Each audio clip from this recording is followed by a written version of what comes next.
Director সাহেব আপনাকে ডেকে বলেছেন। সেলিম শোনো, ফরহাদ সাহেবের যেই রোলটা করার কথা ছিল সেই রোলটা করছো তুমি। সর্বনাশ, এমনি তো ডেঞ্জারাস। তুমি হচ্ছ সেই মায়াবী জাদুকর যে বলে আজ কাছে থাকবো, চলে যায় বহু দূরে, আর যখন বলে আজ দূরে যাব সেদিন সবচেয়ে কাছে থাকে। এই ভয়ঙ্কর গল্পটা মঈন ভাই তোকে বললেন? এটা কোনো ভয়ঙ্কর গল্প না মা। ভারতবর্ষে যেখানেই মাটির নিচে ধনরত্ন পাওয়া গেছে সেখানেই ছোট বালকের কঙ্কাল পাওয়া যায়। সেলিম কিন্তু কোনো রাস্তার ছেলে না, স্যারের দূর সম্পর্কে আত্মীয়।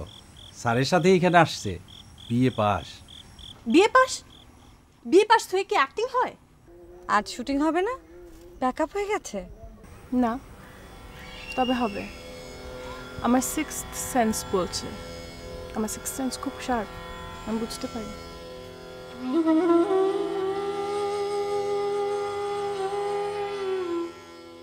স্যার ভিতরে এসো। সোহরাব,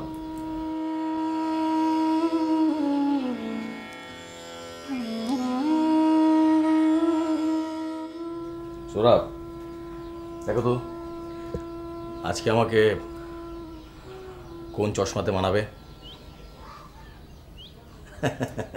আচ্ছা ঠিক আছে, তোমাকে বলতে হবে না, তুমি বলো কি জন্য এসছো? ওই সবাই বাইরে রেডি আছে স্যার, সবাই নাস্তা করতেছে স্যার।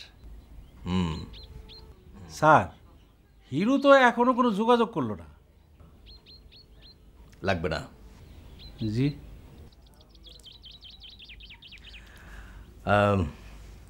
সেলিম নামে একটা ছেলে এসেছে, তোমার সঙ্গে দেখা হয়েছে? আজকে এখনো দেখি নাই। কেন ডাকবো? ডাকা দরকার নেই। বকুল কি ঘুম থেকে উঠেছে? হ্যাঁ, সে এখন সুবীরের সাথে আছে স্যার। স্যার পাপিয়া ম্যাডাম অনেক ভোরে ঘুম থেকে উঠছে, এতক্ষণ হাঁটাহাঁটি করে এখন নিজের ঘরে আছে স্যার।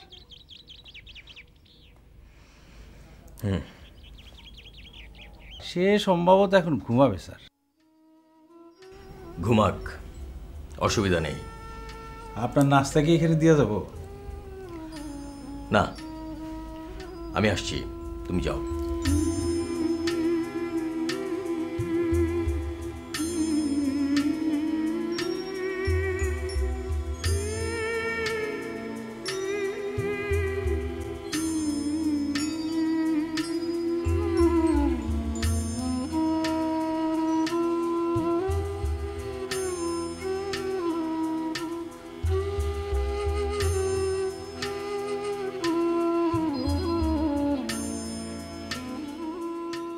গুড মর্নিং চাচা। Good morning. ঘুরা ঘুরা গ্রাম দেখতেছ? দিনকাল কিন্তু খুব সুবিধার না, লোকেশন তুইয়া বেশি দূর যাইবা না। চাচা আপনি কোথায় যাচ্ছেন? নিশ্চয়ই পাপিয়া ম্যাডামের মেকআপের জন্য সুবীরদাকে ডাকতে। তুমি যাওয়া লাইছ? আচ্ছা দি, রাত্রে ভালো ঘুম হয় না? জি না, হয়নি, খুব বেশি একটা ঘুম হয়নি। আচ্ছা তুমি নিজে বোঝো না, আজকে তোমার শুটিং, রাত্রে না ঘুমাইলে চেহারা একটা ছাপ পড়ে। আরে সিনেমার ক্যামেরা তো বহুত শক্তিশালী, এটার ফাঁকি দেওয়া যায় না, সব ধরা পড়ে যায়। সেটা ঠিক। আচ্ছা তোমার আজকে কোন সিকোয়েন্স হইব ওইটা কি বুঝাই দিছে? আজকে সিকুয়েন্সটা খুবই সুন্দর। দৃশ্যটা হচ্ছে এরকম, দিলু নামের একটা মেয়ে খুব সুন্দর করে শাড়ি পরেছে, সঙ্গে কপালে একটা টিপও পরেছে, তারপর নিজের মতো খুব সুন্দর করে সেজেছে, আর দিলুর বাবা ডাক বাংলার বারান্দায় বসে গল্পে বই পড়ছিল। তারপর কি হলো? তারপর দিলু তার বাবার সামনে এসে বলল, দেখো তো বাবা আমাকে কেমন দেখাচ্ছে। তার বাবা গল্পের বই থেকে চোখ না সরিয়ে বলল, খুবই সুন্দর দেখাচ্ছে রে মা, বিউটিফুল। তোর মাকে গিয়ে একটু বল না চা দিতে।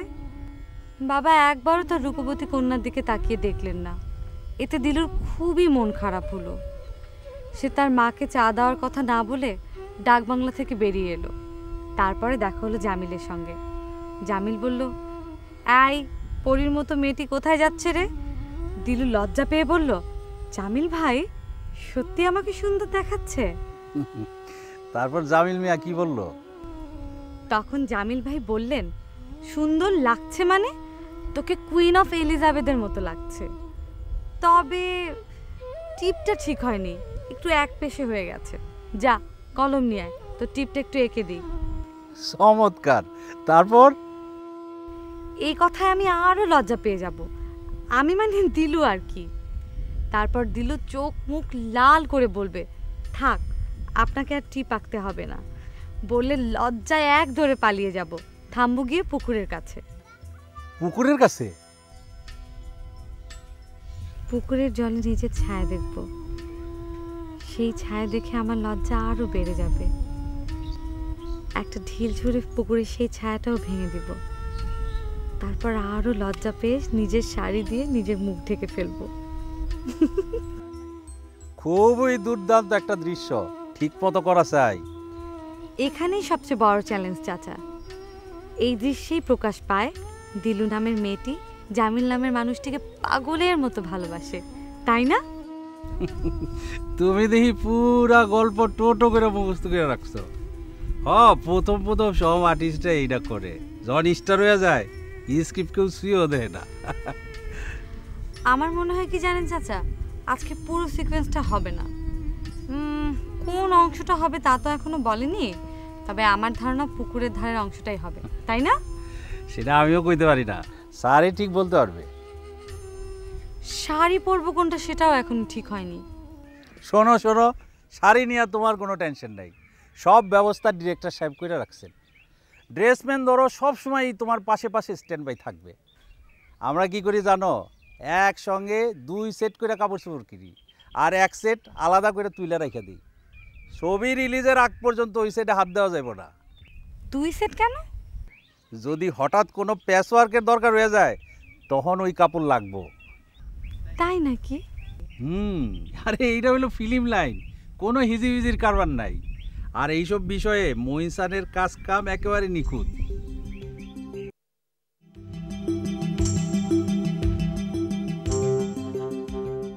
তুমি আমাকে চিনতে পারছো না? মা বলে, তুই কে? আমি বলি, মা আমি এতদিন পর বিলেত থেকে ফিরে এসেছি, তুমি আমাকে চিনতে পারছো না? মা বলে, তুই তুই আমার লালটু সোনা? হ্যাঁ মা, চিনতে পারছো না? না চিনতে পারছি না। বলে, এই যে চুল, এই যে চোখ, এই যে ঠোঁট, দেখো মা দেখো, তোমার লালটু বড় হয়েছে, বিলেত থেকে ফিরে এসেছে। মা কি ব্যাপার, হাসতেছেন কেন? আমি কি দেখতে কমেডিয়ানের মতো? খবর আছে। কি খবর?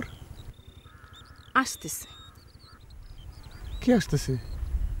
আপনার পোড়া কপাল আপনার পেছন পেছন আসতেছে। বিরাট দুঃখ আছে আপনার কপালে। মানে? ও, আপনিও জেনে গেছেন? জেনে গেছি? কি জেনে গেছি? আপনার কথায় কেমন রহস্যময় গন্ধ পাচ্ছি। ঘটনা কি? হ্যাঁ, কিছু না, আমার পিছন পিছন জানি কি আসতেছে, এটা বলেন। সেটা হচ্ছে বকুলের মার সামনে আপনি 2-4 দিন পড়বেন না। বকুলের সাথে ভাব করতে চাইবেন, সেই জন্য বকুলের মা কিছু ভাববে না, তা তো হয় না। সব জায়গায় হাত ঢুকাইতে নেই, তাইলে হাত পুইরা যায়। ঠিক আছে।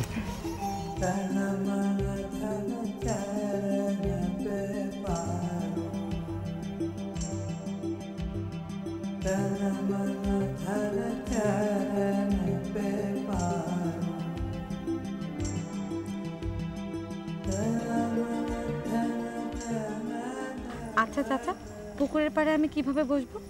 চিত্রনাট্যে শুধু বসার কথা লেখা আছে, কিন্তু কিভাবে বসতে হবে লেখা নেই।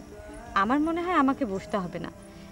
একটা মেয়ে দৌড়ে এসে পুকুরের পাড়ে হঠাৎ করে বসতে পারে না। তাছাড়া সুন্দর করে বসতে হলে হাঁটু গেড়ে বসতে হয়। শাড়ি নষ্ট করে কোনো মেয়ে কি হাঁটু গেড়ে বসবে? সবচেয়ে ভালো হয় যদি পুকুর ঘাটে শান বাঁধানো একটা ঘাট থাকে। যেই পুকুরে শুটিং হবে সেখানে বাঁধানো ঘাট নাই, জঙ্গলি ধরনের পুকুর, চারিদিকে গাছপালা ঝোপঝাড় গজায়া জংলা হয়ে আছে। জংলা পুকুরেও আলাদা একটা বিউটি আছে অবশ্য। গাছপালায় ঢাকা ছায়াময় একটা পুকুর, সেই পুকুরে শান্ত টলমলা জল, খুবই মজা হবে। তোমার মন ভালো থাকলে, তুমি খুশি থাকলে কাজও ভালো হবে। এই যা, পুকুরে জলের কথা ভেবে ভেবে এখন দেখি আমার পানির পিপাসা হচ্ছে। আসো তাহলে নাস্তা করো। চলুন, নাস্তার আগে সবার আগে ঢক ঢক করে এক গ্লাস পানি খেয়ে নিই। আচ্ছা ঠিক আছে। এই দেখো পড়ে যাবা, সাবধান।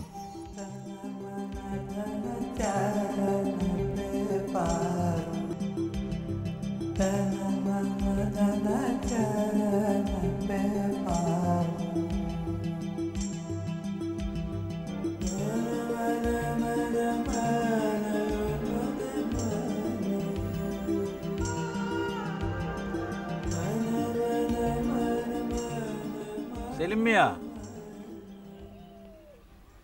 এটা কি? হ্যাঁ? এইটা কি? ও বর্ষি। বর্ষি তুমি কই পাইছো? বাচ্চা ভাই দিছে। আমাকে প্রোডাকশনের বাদশা? কি করবো এটা দিয়া? না, ভাবছিলাম যে এখান থেকে মাছ দেবো, কিন্তু মাছ নাই। পোনা মনে হয়, পোনা, ছোট পোনা। এইটা মাছ পালার পুকুর না, এটা হলো গোসলের পুকুর। গোসলের পুকুর? গোসলের পুকুরে মাছ থাকে না?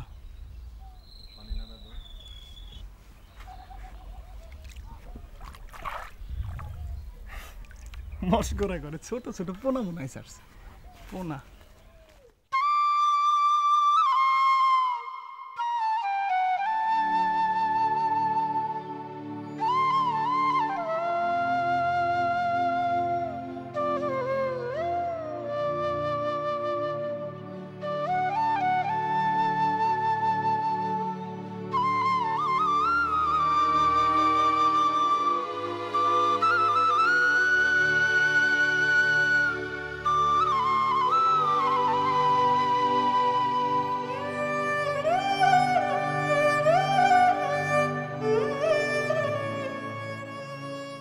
মা, ও আমার মা, আমার সোনা মা, ময়না মা, গয়না মা, কতদিন তোমাকে দেখি না। রাতে যখন ঘুমাতে যাই আমার পাশে তোমার বালিশটা রেখে দেই, বালিশের দিকে তাকিয়ে তাকিয়ে ঘুমিয়ে পড়ি। এক সময় আমার মনে হয় বালিশে মাথা রেখে তুমি পাশে ঘুমাচ্ছ। মা, তোমাকে না দেখে আমার খুব কষ্ট হচ্ছে, খুব কষ্ট হচ্ছে। আবার আমি তোমাকে কবে দেখব? ইতি, তোমার মা।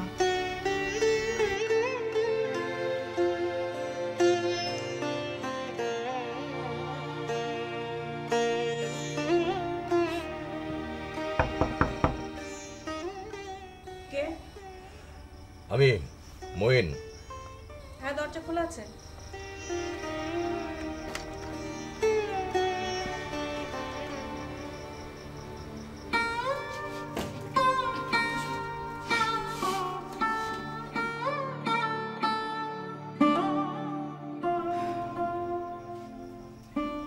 তোমাকে সুন্দর লাগছে। Thank you.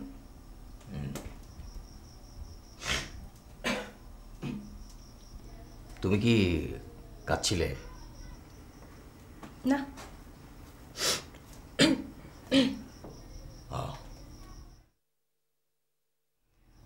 আচ্ছা পাপিয়া, আজকে যে দৃশ্যটা করব সেটা হচ্ছে এরকম, মানে আমি ভাবছি এরকম হতে পারে। ধরো আমি আজকে শুটিং করব না।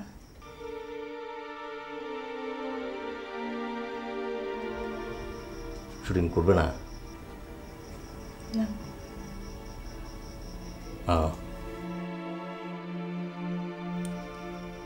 আচ্ছা, তাতে কি আপনার অনেক ক্ষতি হয়ে যাবে? ক্ষতি নিয়ে ভাবার দরকার নেই। ওকে, থ্যাঙ্কস।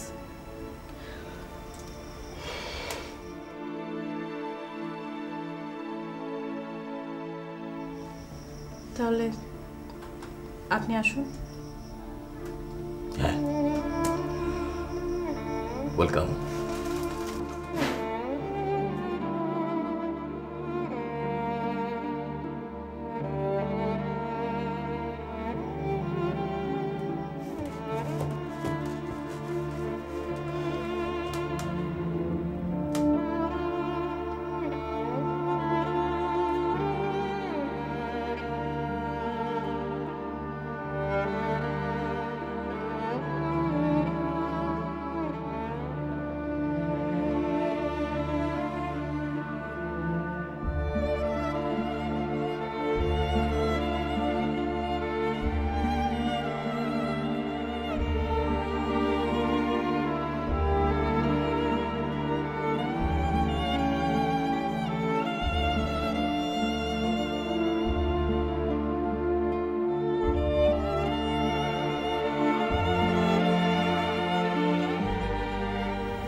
আসসালামু স্যার।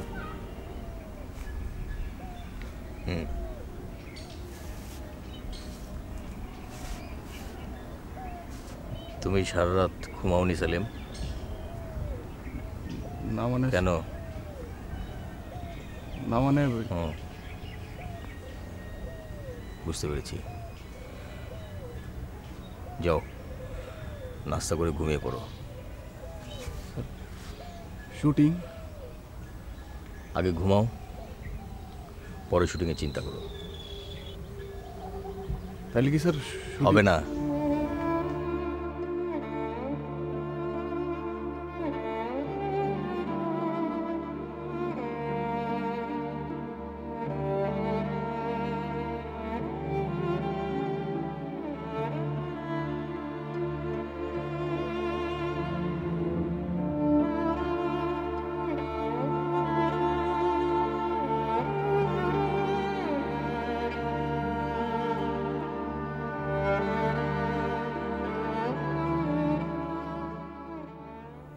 এই যে মিস মালিয়া বেগম রুমালি, এই পুকুর পাড়ে বসে বসে চা খাওয়াইতেছে। তাড়াতাড়ি গিয়া মেকআপ নাও, দেরি করো না। আজকে শুটিং হবে চাচা? তোমার মাথায় এই কথা আসলো কেন? না, এমনি বললাম। আজকে অবশ্যই শুটিং হইব। ও আচ্ছা, তাহলে তো ভালো। আর শোনো, স্যার বইলা দিছে তোমার চুলের স্টাইল তোমাকে মনে রাখতে হইব। যখন তুমি শাড়ি পরবা চুল তখন খোলা থাকবো, আর অন্য যে কোনো ড্রেস পরো 2টা করে বেনি ঝুলে রাখবা। মনে থাকবে। আমি অ্যাসিস্ট্যান্টদেরকেও বলে রাখবো, ওরা যেন নোট করে রাখে। কিন্তু মেকআপটা হবে কোথায় চাচা? মেকআপ করব আমি দৌড় দিয়ে এসে জানিয়ে যাইতেছি। কিন্তু এই যে চা, তুমি টুকটুক টুকটুক করে চা খাও, এটা কেমন? এক চুমুক দাও, আবার 5 মিনিট অপেক্ষা, তারপর আরেক চুমুক, এটা তো ভালো না। ঠান্ডা চা খেতে আমার খুবই ভালো লাগে চাচা। আপনার ভালো লাগলে তো হইব না, ঠান্ডা চা খাওয়া শরীরের জন্য খারাপ। আমি আইসা বইলা দিতেছি, দাঁড়াও।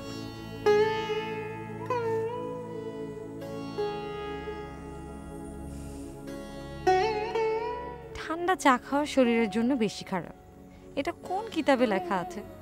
সব বাঙালিরা চান্স পেলে জ্ঞান দেয়।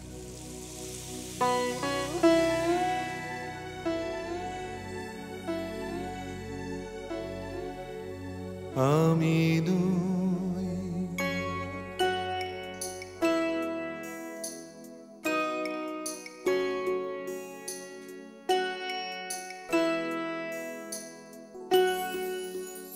আমি নই, আমার ভিতরই অন্যকে এক কথা কয়। আমি নই, আমার ভিতরই অন্যকে এক কথা কয়। হাওয়া বয় এই উল্টো স্রোতের টান, উজান বাওয়ার গান। হাওয়া নয়, আমি নই, আমার ভিতরই অন্যকে এক কথা কয়।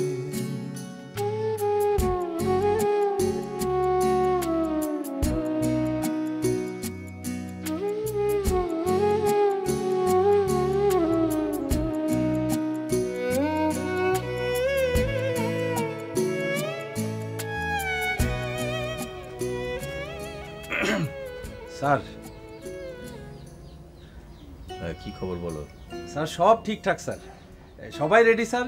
নাস্তাটা শেষ হলেই ক্যামেরা ওপেন করতে পারবেন স্যার। Shooting pack up? জি স্যার।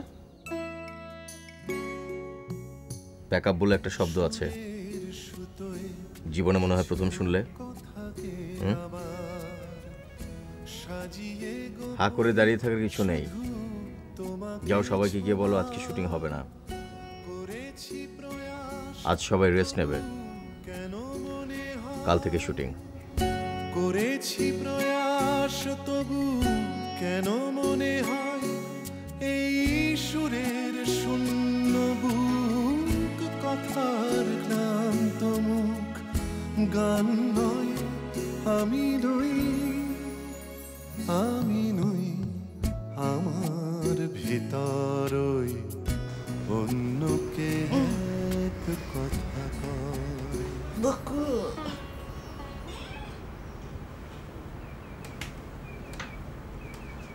বকু,